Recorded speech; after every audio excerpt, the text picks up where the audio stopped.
Բարև ձեզ, այսօր խոսելու ենք մայրաքաղաքի խցանումների մասին, զրուցելու ենք քաղաքապետարանի ավականու Մայր Հայաստան խմբակցության անդամ Արմենակ Դանիելյանի հետ, շնորհակալություն հրավերը ընդունելու համար։ Շնորհակալություն հրավերի համար։ Եվ այսպես խցանումները մայրաքաղաքի արդեն ոչ միայն ժամանակի, այլև էկոլոգիայի եւ հոգեբանական նաեւ խնդիր են դարձել։ Վարչապետը կառավարության նիստում հայտարարեց, որ Երևանի խցանումները արդեն ճգնաժամային իրավիճակ են ստեղծել։ Դուք համաձայն եք այս գնահատականի հետ։ Տեսեք, հա, ինչ որ առումով համաձայն եմ նրա համար, որ Երևանում խցանումները վաղուց է ճգնաժամի մեջ։ Վաղուց ասելով 1 տարի, 2 տարի, ես կարամ ասեմ, որ խցանումները գնալով ավելացել են։ Քաոս է Երևանում տիրում ճանապարհային երթևեկության առումով։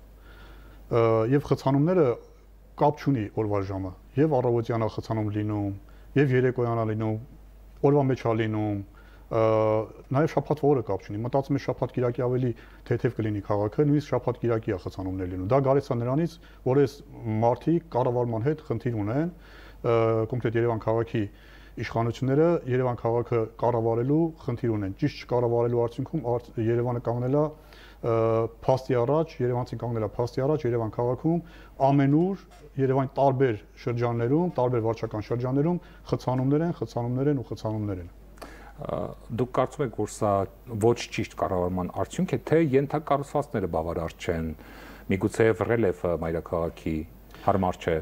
Եկեք ռելիեֆին չմեղադրենք, այս եղանակը միգուցե։ Այս ռելիեֆը եւ այս եղանակը Երևանում եղել է եւ 10 տարի առաջ, եւ 20 տարի առաջ, եւ 40 տարի առաջ, բայց մեքենաներն են շատացել, այո, բայց նախկինում sense խցանումներ չեն եղել, իսկ մեքենաները ինչի համար են շատացել։ Մեքենաները շատացել են, որովհետեւ վերջին 5 տարում, այս օրինակ եմ հիմա բերելու, վերջին 5 տարում Երևան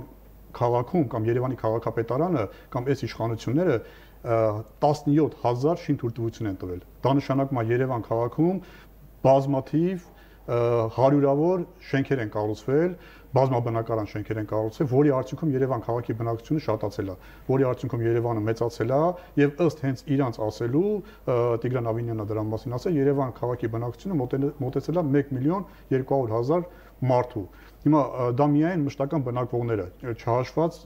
դրսից եկողները, չհաշված շրջանից եկողները, չհաշված հյուրերը։ Այսինքն Երևան քաղաքը հնարավորություն չունի սպասարկելու 1.200.000 մարդու իրանց մեքենաներով, այո, տեղաշարժի արդյունք կլինի տրանսպորտով, թե իրանց սեփական մեքենաներով։ Տեսեք, վարչապետը առաջարկում է հեծանիվ քշել, հեծանվով աշխատանքի գնալ, օրինակ է ցույց տալիս նույնիսկ։ Իսկ արդյոք Երևանը հարմարեցված է այդ հեծանիվ քշելուն եւ բացի այդ մենք տրեկեր չունենք հեծանիվ քշելու, հեծանվա ուղի չունենք Երևանում։ Մայթով արգելված է քշելը, իսկ փողոցով մեքենաների արանքում պետք է հեծանիվ վարել։ Արդյոք դա իրատեսական է, նորմալ է։ Մեր մոտ ոչ միայն հեծանվա ուղի չկա նորմալ, իրանք մի փորձ արեցին մի քանի տարի առաջ, մի հատ փոքր փողոցում, կարծեմ Երևանի Կողբացի փողոցում որոշեցին հեծանվա ուղի անեն ու տենց էլ դա մնաց։ Դրա տեղը հիմա հեծանվա ուղի չկա։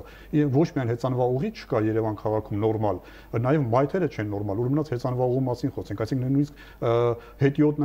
հետիոտնի համար հարմար անցումներ չկան կամ հետիոտնային ճանապարհներ չկան, նույնիսկ այդ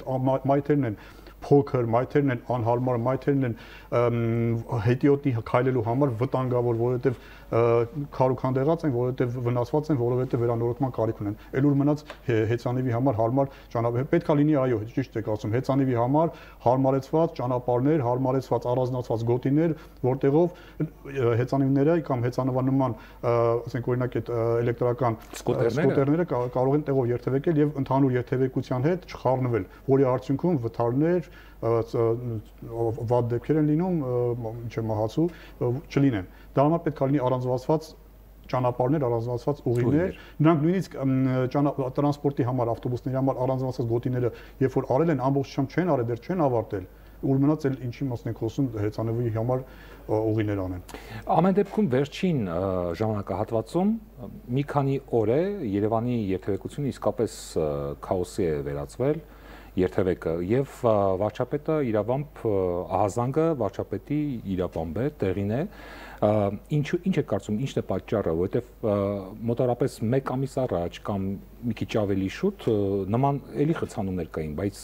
ոչ այս մասշտաբի, ինչպես 3 կամ նախորդին է եղել։ Տեսեք, իրենք ինչ արեցին, ամառը ասեցին, քանի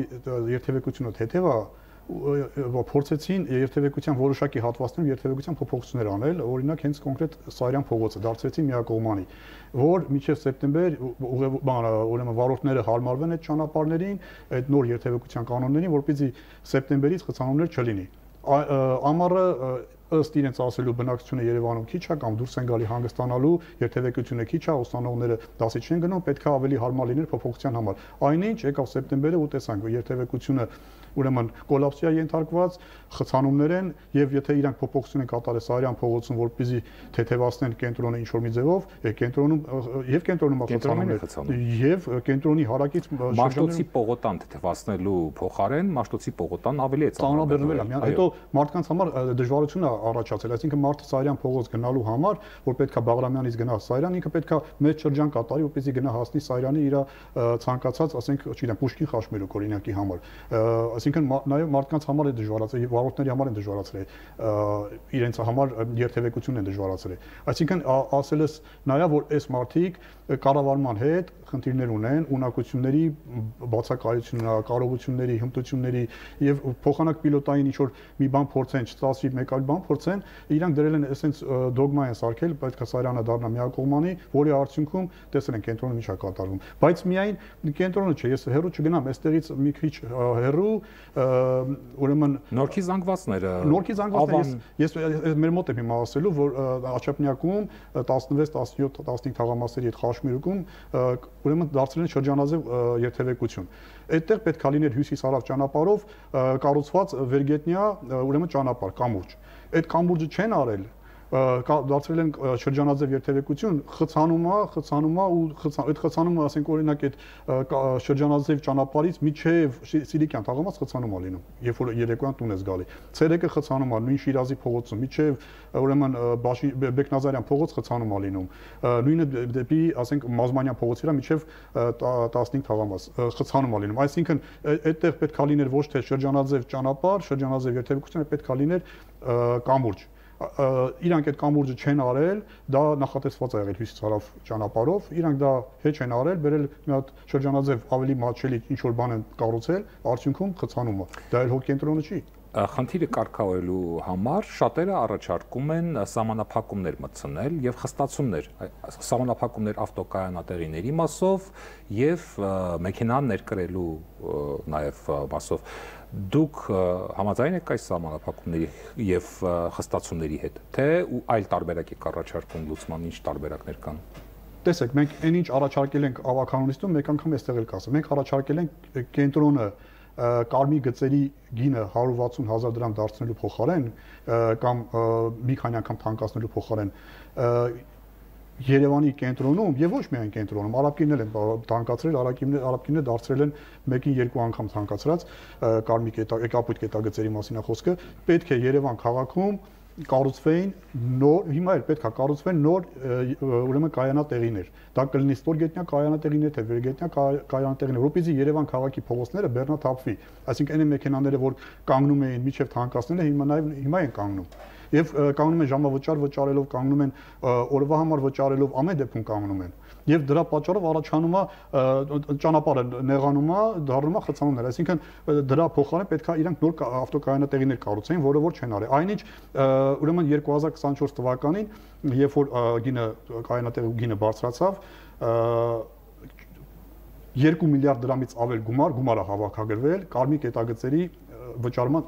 արդյունքում 25 թվականին նախատեսվել է 2 միլիարդ դրամից ավել գումար հավաքագրել։ Այնինչ Parking City-ի սպասարկման համար տարեկան նախատեսված է 428 միլիոն դրամ միայն 25 թվականի համար եւ 422 միլիոն դրամ 24 թվականի համար։ Այսինքն իրանք մեկին 5 անգամ գումար են հավաքագրել, բայց խցանումները չի դադարել կամ չի ավարտվել կամ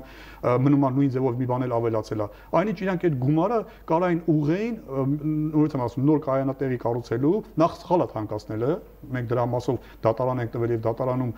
ճանաչել են, որ այդ որոշումը ոչ իրավաչափ է, 10 դատավոր, 2 անգամ 24 թվականի համար 5 դատավորը եւ 25 թվականի համար 5 դատավորը որոշել են, որ այդ որոշումը ոչ օրինաչափ է։ Հիմա այդ իրանք էլ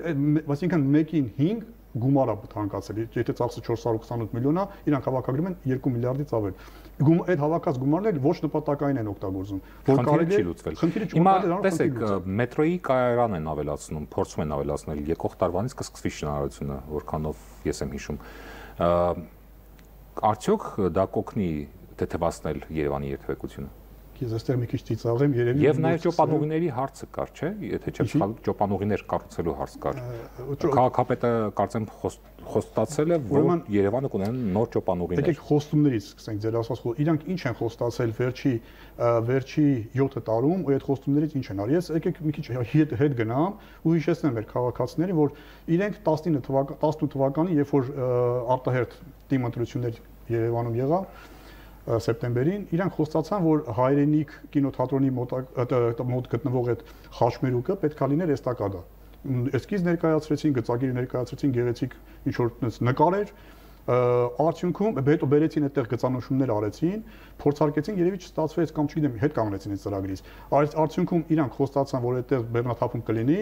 այդ շինարարություն չեղավ, բեռնաթափում չեղավ, այդտեղ էլա միշտ խցանումներ լինում, այդտեղ էլա ծանրաբեռնված։ Ուրեմն իրանք խոստացել են մետրոյի կառուցման համար։ Հիմա ես ասեմ 6 անգամ խոստացել են, որ մետրո են կառուցելու։ 17 թվականի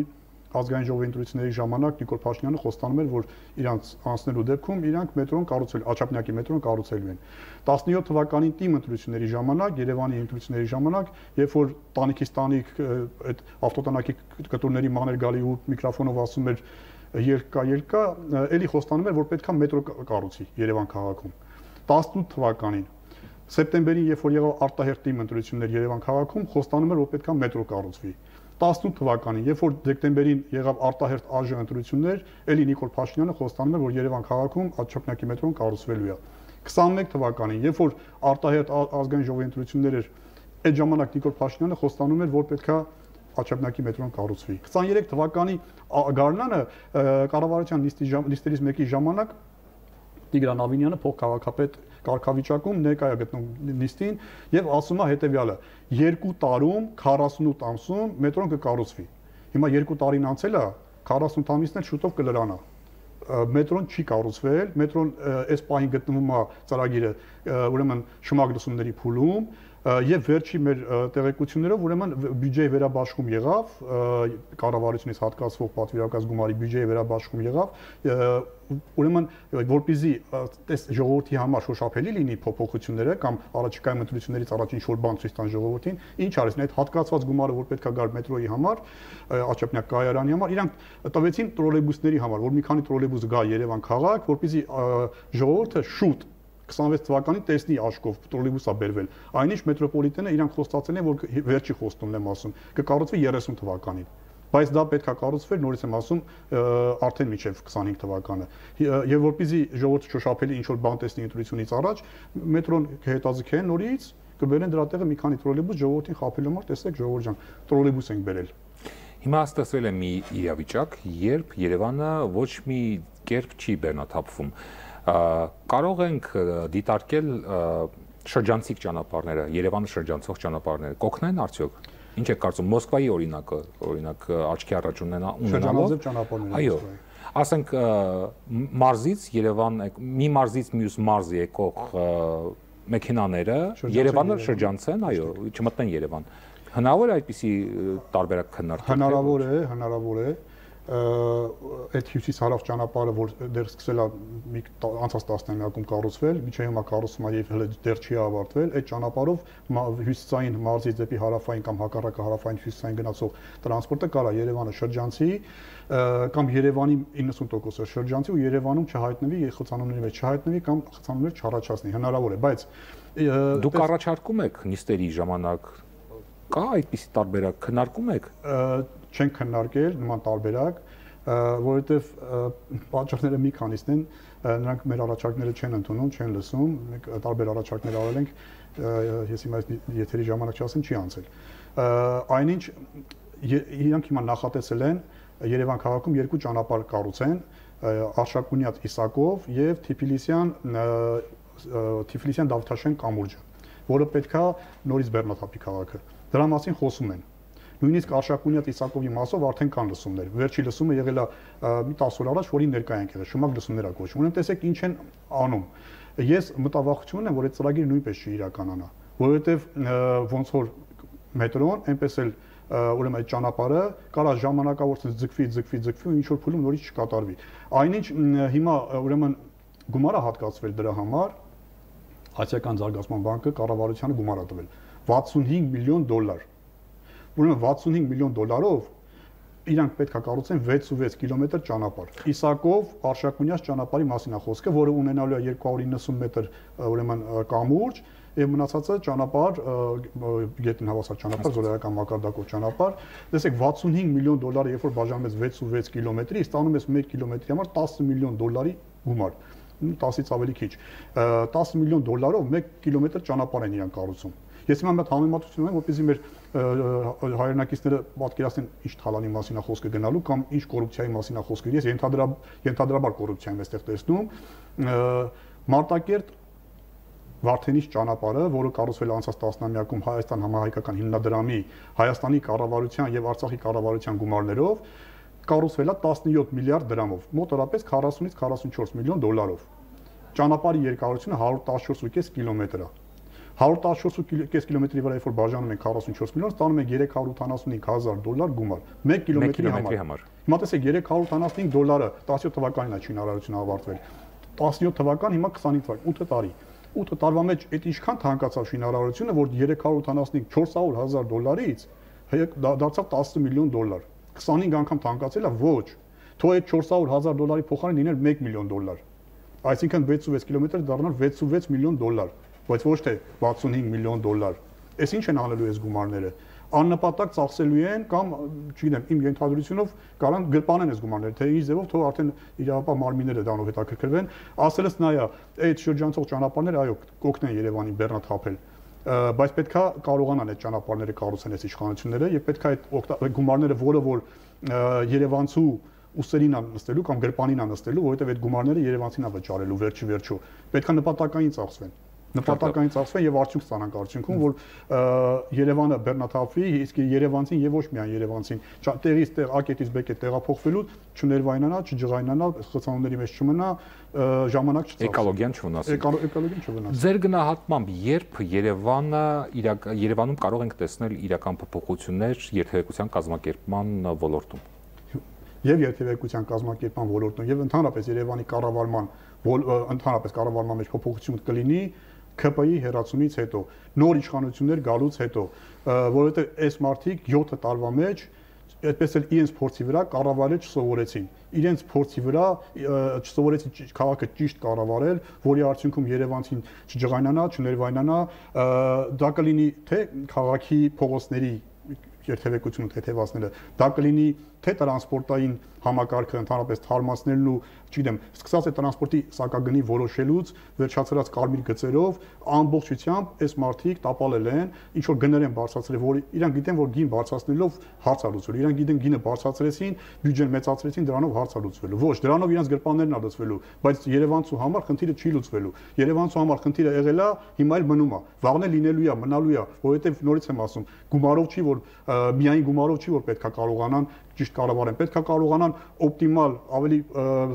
քիչ սեղմված գումարով ճիշտ կառավարեն քաղաքը, ճիշտ կառավարեն, որի արդյունքում թե խցանումներ չի լինի, թե մարդը դասից աշխատանքից չի ուշանա, թե չի ներվայնանա եւ թե էկոլոգիան չի վնասի։ Հիմա էկոլոգիայից մի ասենց այսպեսի բան ասեմ, որ եթե ուզում են էկոլոգիան մաքրեն Երևան քաղաքի, օրինակ շատ եվրոպական քաղաքներում, իրենց ձգտած եվրոպական քաղաքներում, որտեղ հիմա իրանք ձգտում են գնալ, տրանսպորտը անվճար է։ Տրանսպորտի անվճար լինելու պատճառով մարդիկ իրանց սեփական մեքենաները թողում են իրանց բակում, նստում են տրանսպորտով իջնում են քաղաք, որի արդյունքում էկոլոգիան չի վնասվում, խցանումներ չեն լինում։ Հիմա որպեսզի այստեղ խցանումներ չլինի, տարբերակներից մեկը դա է, պետքա տրանսպորտը լավ չեմ ասում անվճար լինի, գոնե մատչելի լինի այնքան, որ մարդը նախընտրի մեքենան նստի, թե տրանսպորտը նստի, տրանսպորտով երթևեկի, տրանսպորտով կերթևեկի, տրանսպորտի քանակը կշատացնի, մեքենաները կպակասի, խցանումներ չեն լինի, էկոլոգիան մաքուր կլինի։ Շնորհակալություն մեր հարցերին պատասխանելու համար։ Մենք զրուցում էինք Երևանի խցանումների մասին, զրուցում էինք քաղաքապետարանի ավականու Մայր Հայաստան խմբակցության անդամ Արմենակ Դանիելյանի հետ։ Ցտեսություն։